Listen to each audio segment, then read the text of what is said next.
অনেকেই বলে জার্সি পরে নামাজ পড়লে হবে কিনা।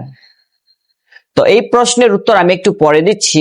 আগে আপনি আমাকে বলেন, কোন ব্যক্তি যদি আপনার মা বাবাকে গালিগালাজ করে, কোন ব্যক্তি যদি বলে আপনার মা ব্যভিচারিণী, আপনার মা জিনাকারিণী, আপনি জারজ সন্তান, তখন আপনি তার সাথে কেমন ব্যবহার করবেন? আপনি কি তাকে দিল থেকে মোহাব্বত করবেন? আপনি কি তার কথা শুনবেন? আপনি কি তার নাম আপনার বুকের মধ্যে লাগিয়ে রাখবেন? আপনি কি আপনার পরনে যে পোশাকের মধ্যে তার নাম, তার ছবি লাগাবেন? যদি আপনার ভেতরে গায়রত, আত্মমর্যাদা বিন্দু পরিমাণ থাকে, তাহলে আপনি তা করবেন না। তো এখন আসেন, আপনারা যারা আর্জেন্টিনাকে ভালোবাসেন, ব্রাজিলকে ভালোবাসেন, তারপর জার্মানি, এমনিভাবে অন্য অন্য দলকে যারা ভালোবাসেন, তারা তো আপনার রাসূলকে গালিগালাজ করে, আপনার রাসূলকে অস্বীকার করে, আপনার রাসূলকে শেষ নবী মানে না, আপনার রবকে পর্যন্ত মানে না। তো তারা আপনার প্রিয়জন কিভাবে হতে পারলো? তাদের জন্য আপনি কিভাবে কান্না করতে পারলেন? তাদের নামে জার্সি আপনার শরীরে কিভাবে শোভা পায়?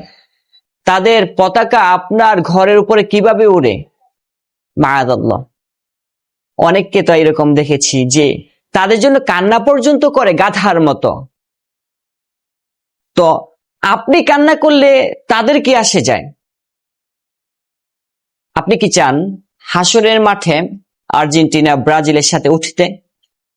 আপনি তো এটা চান না, কারণ আপনি জানেন হাসরের মাঠে যদি তাদের সাথে উঠেন, খ্রিস্টানদের সাথে, তাহলে আপনার ঠিকানা জান্নাত না জাহান্নাম। আপনার রাসূল বলে গেছেন, মান তাশাব্বাহা বিকওমিন ফাহুয়া মিনহুম। দুনিয়াতে যে যাকে ভালোবাসবে, কাল কিয়ামতের মাঠে সে তার সাথে উঠবে। তো আমাদের যুবকদের আইডল কারা বর্তমানে?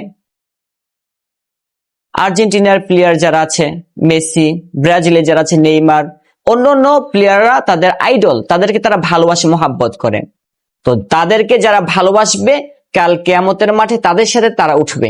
মাআযাল্লাহ।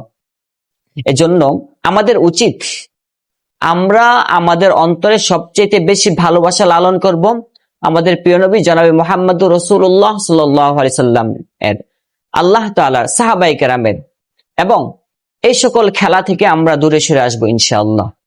আল্লাহ আমাদের সবাইকে তৌফিক দান করেন, আমিন।